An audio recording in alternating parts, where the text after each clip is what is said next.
Adobe just joined the AI wave by releasing Adobe Firefly, which is a generative AI product.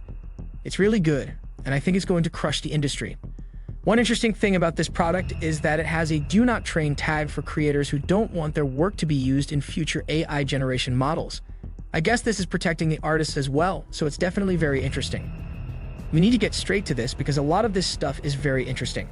Basically, we're going to watch this quick trailer and I'm going to show you every single feature and explain how these features will affect the current state of the Creative Cloud and why this is so fascinating. One of the key components is the ability to change the structure of an image by a simple text prompt.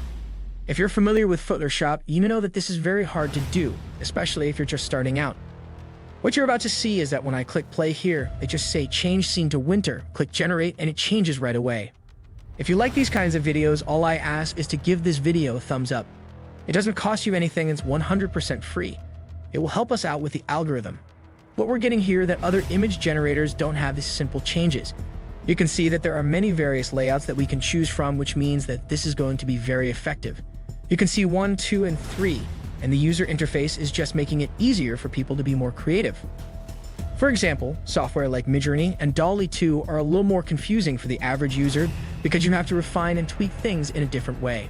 However, you can see right here in Adobe Firefly that all you have to do is click these 3 things to get your styled outputs. If we keep going, we can also see that we have this right here, which is essentially a brush feature. If you don't know what this is in Photoshop, sometimes you want to paint something on top of something else. People have trouble making brushes, but you can start here. You can make a brush from something you're already using. As you can see here, you can change the texture of some products. I'm not sure if this is just in Adobe's new 3D software, or if this is in Photoshop because we can see it shifting. And in this trailer, I do want to point out that the things go by very quickly. I'm going to go into more detail about each point, and here's something really cool. You can see that you can add water. There's already something like this in NVIDIA, so it's not something completely new. Do you think this will hurt Canva? Here it says, generate template from a mood board, which is a really cool feature. Here, Images added a bunch of stuff, including an image of the official bird. This one is really cool. As you can see here, you can have specific elements in an image, then you can highlight that image, and then you can make variations like that. This is only a small part of what Photoshop can do. It merges things so seamlessly, so you can see like at the background here, it all looks perfect, so there's not much distortion between it, and like I said guys, the user interface is very simple. You've got your refresh button right here. There are 3 different things you can use, and they're all very simple and easy to use. I think this will become the most popular way to make AI images because it's so easy. Here you can see an example of generating an underwater city and out painting. I'm going to demonstrate that this is a feature in Photoshop that is simple, but it's not very good. Drop a comment below on which countries you guys are from. I'm definitely trying to know where my viewers are in the world. Here you can see an example of generating variations from this sketch is very useful if you've ever designed anything. I can't believe I can make variations from a sketch, so this is more than just a Midjourney tool. It lets you train your model, which is going to be very interesting. Which means you're going to be giving it your own data, and it says describe what you want to create. This person wants to create my headphones in a studio, so it says my headphones outdoors.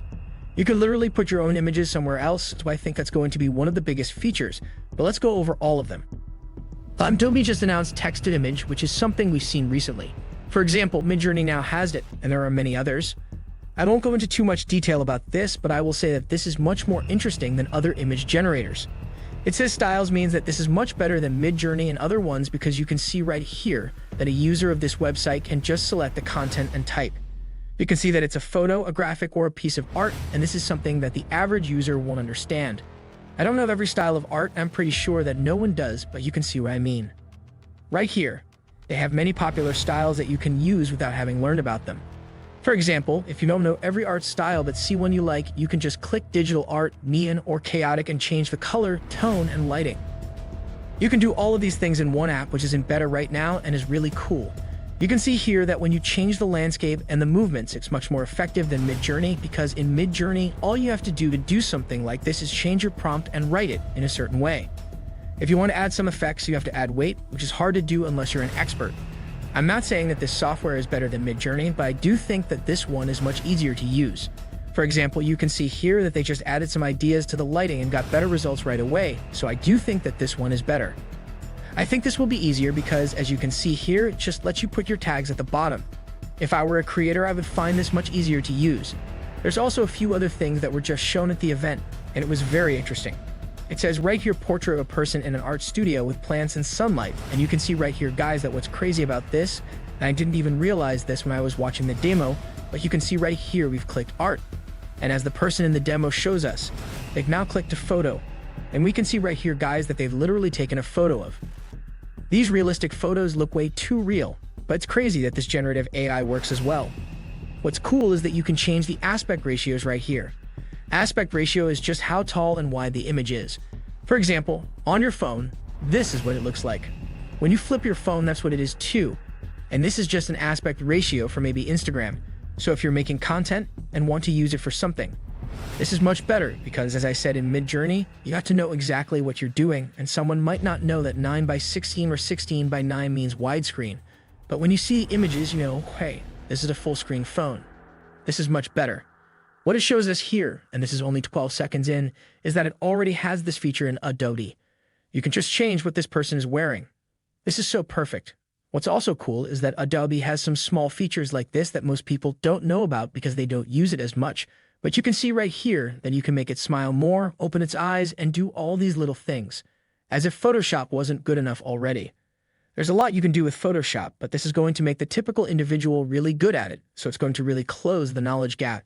You can see right here how it generates an image of a sunlit living room with modern furniture and bigger window. You can see right here how it generates a lot of different styles, and I'm not going to lie to you, these look way better than the others. It's scary to see what this is running on. I don't know what it's running on yet, but I do know that it's powered by NVIDIA, so that should give you an idea of what it is. This is really cool, but I think it will be very limited because it's 3D to image, and 3D is very hard. However, in the beta that they have, they do show off some very good things. With 3D to image, and to be honest, this Adobe thing wasn't just one thing. In fact, I need to show you guys that they released so many different things at once. You can see them here in painting, personalized results, text to vector, text to pattern, 3D to image, extended image, text brush. They release a lot of stuff at once, so it's definitely going to be crazy.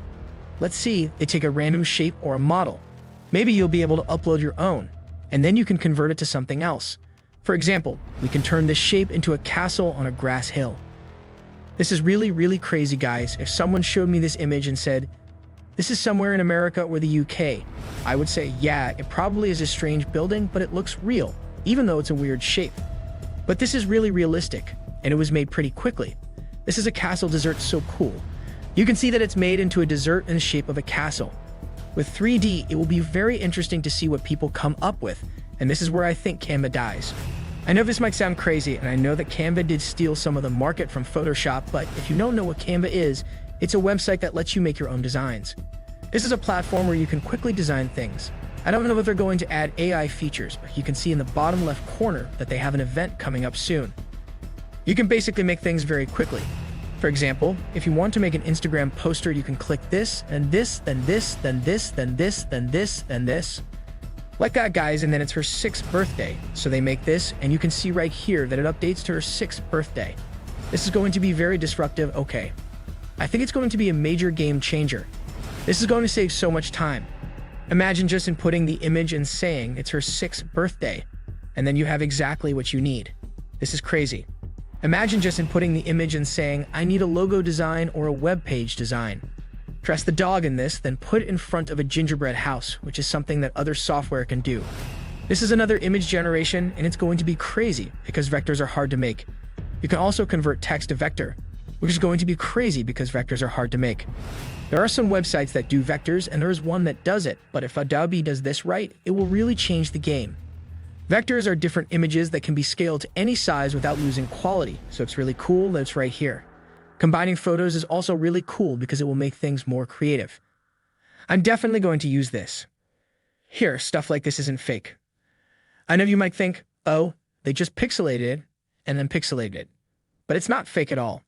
I've seen some basic websites that can upscale AI images with absurd speeds.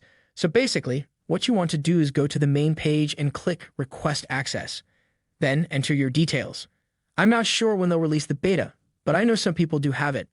You can see that they already put out so many things. For example, painting is kind of already here, so you can do that. It's very interesting to see how fast this is all moving, and I think this will be the most popular tool for image processing and AI generation. Thanks for watching to the end of this video. Please subscribe to the channel and ring the bell notifications. I'll see you all in the next video.